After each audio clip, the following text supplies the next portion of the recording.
हमारा चैनल जरूर सब्सक्राइब करें और बेल आइकन को भी जरूर प्रेस करें। It's not polite. जंग जीतने के लिए 3 चीजों की बहुत अहमियत होती है, गैरत, ईमान और अकल। लेकिन यकीन कीजिए पाकिस्तानी कौम यानी आप इन तीनों चीजों से खाली हैं।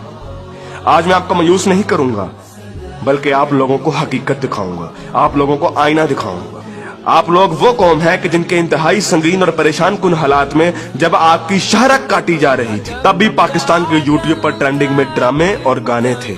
क्या गज़वा हिंद की पेशनगोई इस कौम के लिए की गई थी कि जिसकी 80% आबादी हराम खाती और कमाती है, जिनके पेट में हराम होता है, जिस कौम की 90% आबादी झूठ बोलती है, गाहक को चीज की खामियां और नुक्स बताए बगैर बेच देती है और इसको अक्लमंदी समझती है, जिस कौम की बेटियां टिकटॉक पर नाचती हैं और इस कौम के शाहीन उन्हें बड़ी खुशी से देखते हैं। और यही बेटियां और बेटे जब वालिदैन बनेंगे तो सिवाय नाचने वालों के और क्या पैदा करेंगे, और ये माएँ क्या तरबियत करेंगी। हकीकत तो ये है कि बेगैरत हिंदू और यहूदी नहीं, बेगैरत आप हैं। आप पाकिस्तानी बेगैरत हैं। आप लोग वो कौम हैं जो वैसे तो सारा साल इमाम हुसैन के मुकद्दस नारे लगाती रहेगी, लेकिन जब वाकई में कश्मीर मैदान करबला बनेगा तो सारी कौम वही कुफा वाले बन जाएंगे जिन्होंने इमाम हुसैन से कहा था कि आप आए, हम आपका साथ देंगे, लेकिन जब वक्त आया तो कोई अपने घर से नहीं निकला। फिर ये लोग तालिबान की मिसालें देते हैं कि तालिबान के पास कुछ भी नहीं था, कोई असबाब नहीं थे, लेकिन अल्लाह ने उन्हें फिर भी फतह दी। मुझे हैरत है कि ये किस मुंह से तालिबान की बात करते हैं। तालिबान को अल्लाह ने फतह दी थी तो उनकी गैरत, उनके ईमान, उनके तवक्कल, उनकी जिद्दोजहद, उनकी कुर्बानियों, उनके अज़म, उनके इस्तक़लाल और उनकी जिहाद की बिना पर। ना तो उनकी बेटियां टिकटॉक पर नाचती थीं, ना उनके बेटे गेम ऑफ थ्रोन्स और गानों और फिल्मों के शदाई थे, ना वो हराम खाते थे और ना ही वो नमाज कज़ा करते थे। कश्मीरी तो बेवकूफ है कि उन्होंने इस कौम से सारी उम्मीदें लगाई हुई हैं, जिस कौम के नौजवान मुजाहिद भी हैं और मुफ्ती भी हैं, लेकिन सिर्फ फेसबुक, ट्विटर और इंस्टाग्राम के। बल्कि लोग नौजवानों को और इस यूथ को बहुत सराहते हैं, कहते हैं कि ये पाकिस्तान का एसेट है, लेकिन मैं ये कहता हूँ कि ये नौजवान लानत है। इस वक्त पाकिस्तान की तकरीबन तमाम यूनिवर्सिटीज फहाशी, फहशगोई, गलाजत, नशा, इश्को माशूकी का अड्डा बनी हुई है। इन नौजवानों ने इस्लाम को मजाक बना दिया है। इन्हीं नौजवानों ने मॉडर्निज्म के नाम पे फहाशी और बेहयाई को रिवाज दिया है। हर लड़की आजकल टाइट्स पहन के फिरती है। इस्लाम और तहजीब का कोई नामो निशान ना यूनिवर्सिटीज में है, ना कॉलेजेस में।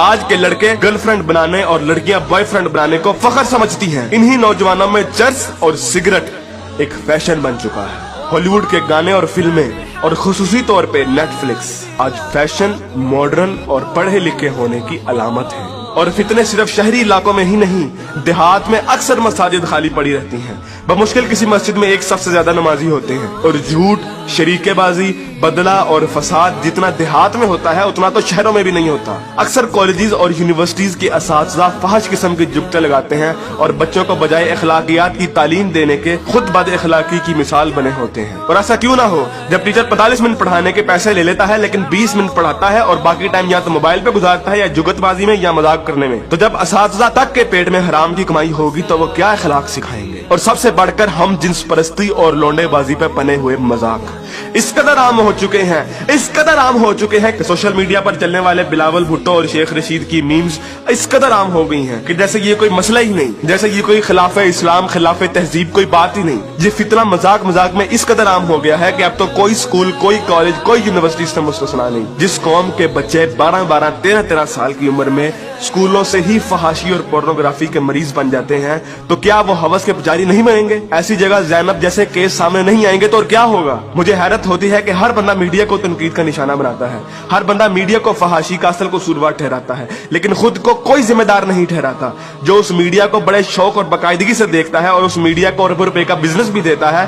बल्कि टीवी और गाने तो इस कौम के लिए आज ऑक्सीजन बन गए हैं। आप अभी किसी नाई की दुकान पर चले जाएं, किसी दर्जी की दुकान पर चले जाएं, हत्ता कि किसी चिंची रक्षे को देख लें, सब जगह गाने और मुजरे चल रहे होंगे। तकरीबन हर बंदे के व्हाट्सएप के स्टेटस पर या तो कोई टिकटॉक की वीडियो या फिर गाने लगे होंगे। और सबसे बढ़कर बेशर्मी और हराम इस कौम में इस कदर सराहियत कर गया है कि अब तो नातों को भी म्यूजिक के बगैर नहीं सुनते, नातों तक के अंदर म्यूजिक लगा दिया गया है। हमारी कौम का तो मजदूर और गरीब बंदा भी उतना ही खबीस है कि जितना अमीर। हर बंदा हराम खाता और कमाता है, फर्क सिर्फ ये है कि कोई ज्यादा खाता है और कोई कम। मुझे बताइए कि कितने मजदूर और कितने गरीब लोग आप मस्जिद में देखते हैं? किसी बाजार में चले जाएं, मर्दों से कई गुना ज्यादा औरतें नजर आएंगी। औरत अब बाजार की जीनत बन चुकी है। इस इस्लामी मुआशरे में आज तक किसी को कुरान तर्जुमे से पढ़ने की तौफीक नहीं हुई, और अगर कोई पढ़ता है तो सिर्फ अपने मतलब के दलाइल ढूंढने के लिए।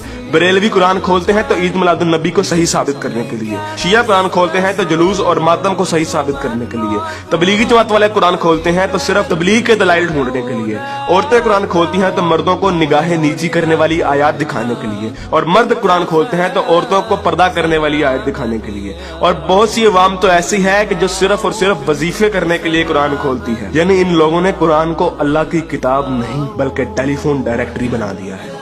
अपने मतलब का नंबर निकाला और डायरेक्टरी बंद। उलमा भी इन लोगों को कुछ नहीं कहते हैं। हर जुम्मे पे उलमा सिर्फ फजाइल की बातें करते हैं, कभी लोगों को ये नहीं कहते कि बेगैरती से कैसे बचा जा सकता है, बदगुमानी से कैसे बचा जा सकता है, झूठ से और फ्रॉड से कैसे बचा जा सकता है। उलमा भी लोगों को नहीं कहते कि कुरान तर्जुमे के साथ पढ़ो और सुनो कि तुम्हारा रब तुम्हें क्या कहता है।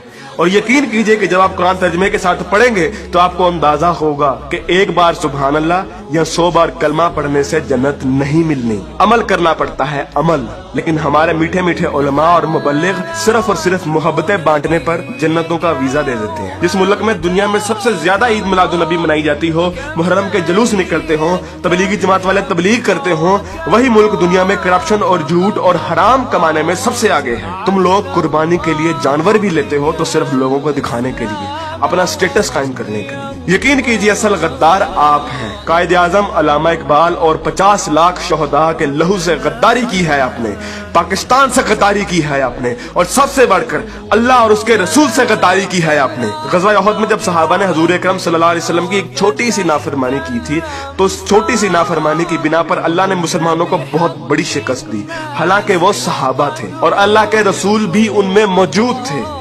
लेकिन आज आप लोग ये कहते हैं कि अगर जंग हुई तो आसमान से फरिश्ते उतरेंगे कतार अंदर कतार। तो पहले अपने अमाल और अपनी औकात देखिए और फिर बात कीजिए। ऐन मुमकिन है कि आप लोगों को इस तकरीर का कोई असर ना हो, क्योंकि जिस पेट में हराम, जबान पे झूठ, कानों में गाने और आंखों में हवस भरी हो, उन दिलों पर हक की बात असर नहीं करती। मैंने कभी इतनी बदतमीजी और सख्त अल्फाज से बात नहीं करनी थी, लेकिन यकीन कीजिए मैं बहुत मजबूर हूँ साफ साफ अल्फाज में अपनी कौम को उनकी हैसियत दिखाने के लिए कि असल में बदनामी के जिम्मेदार आप लोग खुद हैं, कि असल में जलालत आप लोगों ने खुद खरीदी है।